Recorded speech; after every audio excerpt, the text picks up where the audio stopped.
I've already talked about Teen Wolf like a bunch of times. I wouldn't say like a bunch of times, but I have of course talked about the movie, the sequel to the movie, the MTV reboot getting a movie, and why Dylan O'Brien isn't in it. I haven't talked about the Teen Wolf reboot movie at all.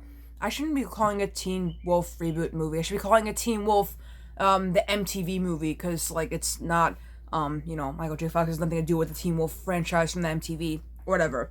But what I haven't known at all was that it had a canceled movie and some repurposed projects. And that's exactly what we're talking about today. The original Teen Wolf franchise was just 2 movies, Teen Wolf and Teen Wolf 2 with Michael J. Fox and Jason Bateman. But did you know that there was going to be a 3rd movie, making it into a trilogy? That's right, it was going to be a trilogy, if Teen Wolf 2 didn't do so bad. A 3rd film serving as a sequel to Teen Wolf 2, and just Teen Wolf and Teen Wolf 2. It was going to be like a 3rd movie.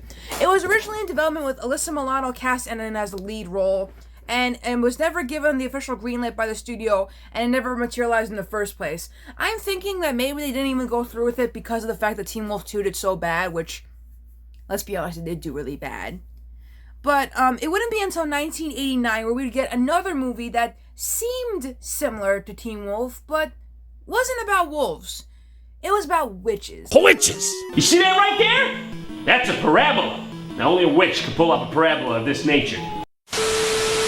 This is where we get into Teen Witch, the movie that came out on April 23rd, 1989. It was originally intended to serve as a spin-off directly that was connected to the Teen Wolf films.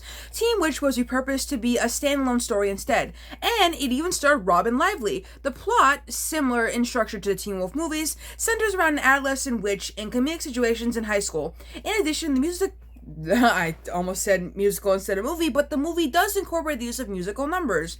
Though initially poorly received by critics, the film has since garnered a cult classic status following midnight theater screenings and its inclusion in ABC Family / Freeform's annual 31 Nights of Halloween event, which, I love their 31 Nights of Halloween and their Christmas ones too.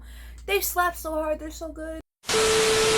In 2007, it was discovered that master audio tapes of the original soundtrack of Teen Witch had been misplaced, and due to the high demand from the film's growing fan base for a soundtrack album, Larry and Tom Weir were commissioned by Caption Records to develop new recordings with an all-new cast. Alana Lambros produced the recording with intentions to expand the project into a Broadway stage musical, which was titled Teen Witch the Musical. The show and its songs were performed at radio station events, parks, and county fairs that summer. Despite intentions for a wide release, this stage production never received a large venue debut.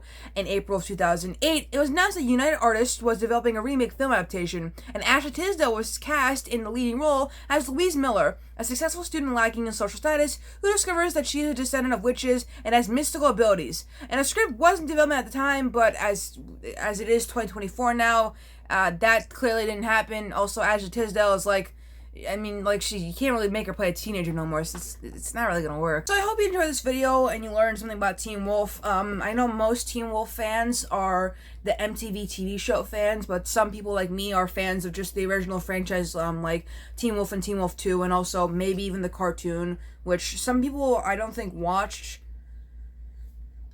Sucks to suck. Anyways, the next thing we'll be talking about is something that it's complicated, because the thing that I want to talk about in the next video is something that I debated on talking about, but then a certain analog horror series reignited my feelings about this whole thing.